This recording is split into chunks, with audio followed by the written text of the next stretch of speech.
Malimit po nating marinig, nasa last days na tayo, na 2026, marami nang nag-ship. Actually, marami pong nag-ship from there to there.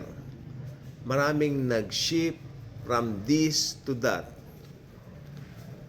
Kitang-kita po ng mga mata, sobrang dami ng mga comments, sobrang dami ng mga observations, and I'm very happy na nagka-participate po, no? At, pero kung titignan po natin ang scripture, ang Bible, siyempre, inunahan na po ito no? Pero, hindi naman ang kalawakan ang binigyan ng Biblia, bagamat nagsabi si Jesus ng ilan na mangyayari sa Matthew 24, pero tandaan po ninyo, Matthew 24 is a verse, or should I say, is a chapter referring to the tribulation and the great tribulation. Hindi nito nire-refer itong church age na hindi nito nire-refer itong church age at ang mga pinagdadaanan nito ngayon. Pero I believe, itong babasahin nating talata, ito po ang pwede nating i-apply kung ano yung mga nangyayari sa ngayon sa daigdig natin. Okay, 2 Timothy chapter 3, okay? Verses 1 hanggang 5. 2 Timothy chapter 3 verses 1 hanggang 5. Yung iba dito familiar na po dito, at I want you to open your Bibles with me again. Dito po sa 2 Timothy chapter 3 verses 1 to 5. Sabi niya, "But know this, that in the last days perilous times will come, for men will be lovers of themselves." To, karakter pa rin talaga ng tao yung pangunahing basihan para masabi mong nasa last days na tayo. This is the revelation from this context.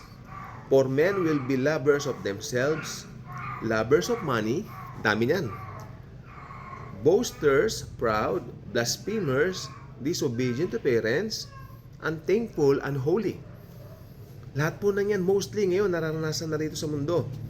Unloving, unforgiving, slanderers, without self-control, okay, brutal, despisers of good, traitors, marami yan.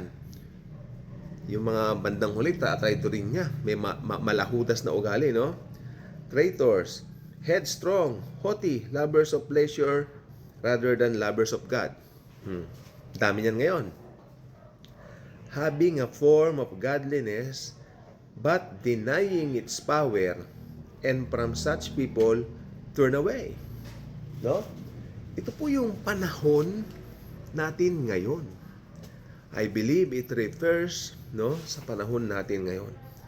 But know this, that in the last days, sabi ni Paul, perilous times will come. 2026, this is it. Kailan nagsimula itong last days? Nagsimula po ang last days, simula nung umakyat si Kristo sa langit. Last days na po yun, ako naniniwala po, okay. Kasi pa-forward na po doon Yung events, matapos umakyat ng Panginoon sa langit, ang dami na rin pong mga nangyari. Pero mas marami mga pangyayari ngayon. In fact, ang mga pangyayari ngayon, sobrang bilis ng usad. Kung titignan mo naman outside sa ugali ng tao, makikita mo rito, yung mga nangyayari sa mundo, yung AI, nag-rise ang AI, grabe ang shift ng AI. Grabe po yung global warming. Actually, mag-iingat po kayo ngayon, sobrang ginaw po sa labas. No, sobrang lamig. At pag may mga edad na, kanina yung isang may edad namin na kaibigan, no, high blood daw kahapon, pag-pray po natin siya, no. Siya po ay high blood. Dahil sabi ko, Lord, ang daming high blood. Kung totoosin, hindi usual na ma-high blood ng isang tao kapag ka-January, kasi pag January malamig. Hindi ko po alam ba't ganun po yung nangyayari ngayon. Pero ganun pa man, makikita po natin, karakter pa rin ng tao ang binibigyan ng diin dito. Hindi yung mga nasa paligid natin nangyayari sa mundo. Bagamat nandiyan po talaga yung ship. Ako naniniwala po ako itong una ko napansin po talaga, umulan nung bagong taon at saka nung Pasko. Pasko at bagong taon umulan. Bagay na hindi nangyayari. At may napanood ako kanina dito sa YouTube, yung sa Daystar, no? Ang sabi niya na nagsiship daw, meron daw nagsiship sa kalawakan. Kung ano man yung nagsiship sa kalawakan, isang bagay yan na hindi natin batid. Pero talagang may nagkakaroon daw ng global ship sa kalawakan. No? Ganun pa man, nais ko kayong hikayatin mga kapatid sa Panginoon na ano man ang mangyari sa mundo, ano man ang mangyari sa paligid ninyo, hindi tayo dapat matinag, hindi tayo dapat matakot dahil lahat ng bagay na yan, no, nasa kamay na po ng Panginoong Hesukristo. Lagi nating isa sa puso, lagi nating isa sa isip that Jesus is always here with us. He is our hope. He is our shepherd, no? Mahal ng shepherd ang kanyang mga sheep. Ang tanong, lahat ba sheep niya? Hindi. Pero pero lahat ba creation niya? Of course. Pero hindi lahat tupa niya, no? Dahil hindi naman lahat tumanggap sa kanya at hindi naman lahat tinanggap siya bilang Lord and Savior. Dahil makikita po natin na hindi lahat ng tao kinilala siya bilang Lord and Savior. Pero ang gusto ko lang po sabihin po sa inyo, no? Tayong mga mananampalataya as believers of the Lord Jesus, dapat tayong kakitaan na tayo yung merong kumpiyansa, no? Na hindi tayo pababayaan ng Diyos because of Jesus' finished work on the cross. Kasi kung titignan po talaga natin dito po sa Bible yung mga binanggit po sa talatang ito, talagang nangyayari na po siya ngayon, no? Magkapatid nag-aaway sa lupa, no? Ayan, mga behavior ng tao. Tingnan po ninyo. Sabi dito, unloving, unforgiving, slanderers, without self-control. Without self-control.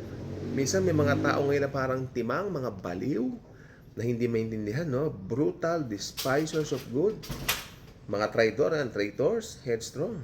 Ito marami to, lovers of pleasure rather than lovers of the Lord. Totoo yan. Marami po ngayon yan dito. Lovers sila ng pleasure rather than lovers of God. Mas gusto nila ang pleasure, no? Kesa mahalin ang Panginoong Hesukristo. Dahil kitang-kita po yan ngayon sa takbo ng daigdig po natin. Okay? Kitang-kita po yan ngayon sa takbo ng daigdig. Ang mundo po ngayon, iba na po talaga ang iba na po ngayon ang takbo ng mundo, no? Kaya hindi natin dapat ipagtaka, uy ganito ganoon, uy ganoon ganyan, uy ganoon. Nakahula po lahat sa Bible yan, mga kaibigan at mga kapatid ko kay Kristo. No? Tayo po ay iniingatan ng Panginoon. Kung tayo nga nakikita natin yung mga hula dito sa Bible, lalo na ang Diyos, lalo na ang Panginoon, alam niya ang lahat. At alam niya tayo ay kanyang mga anak. Kaya alam po tayo ay kanyang iingatan. Kaya ito po si Diwata, yung aso namin. Yan. So, ang Panginoong Hesukristo, tapat sa kanyang mga pangako po sa atin. Sobrang tapat, no, na talagang grabing katapatan niya. Kaya He deserves all our praises. He deserves all the praise na galing po sa atin, no? Maliit man bagay, malaki man bagay, we know in all things work together for good for those who love God and love His Son, Jesus Christ. Okay? Si Diwata. The Lord is so faithful in His words sa atin. Kaya mapangahawakan natin ang kanyang mga salita na nakasulat dito sa Bible. Okay? The Lord is so faithful po sa atin. Hindi tayo dapat matakot. Iingatan po niya tayo. Proprotektahan niya tayo. Dahil bago palikain ng mundo, pinili niya tayo. Yan po ang katotohanan diyan. Okay? Mahal na mahal po tayo ng Panginoong Jesus. Sobrang pag-ibig niya. Hallelujah. Thank you, Jesus. Ka-good vibes ka na ba? Kung hindi pa, mag-subscribe ka na. Okay? Thank you. God bless.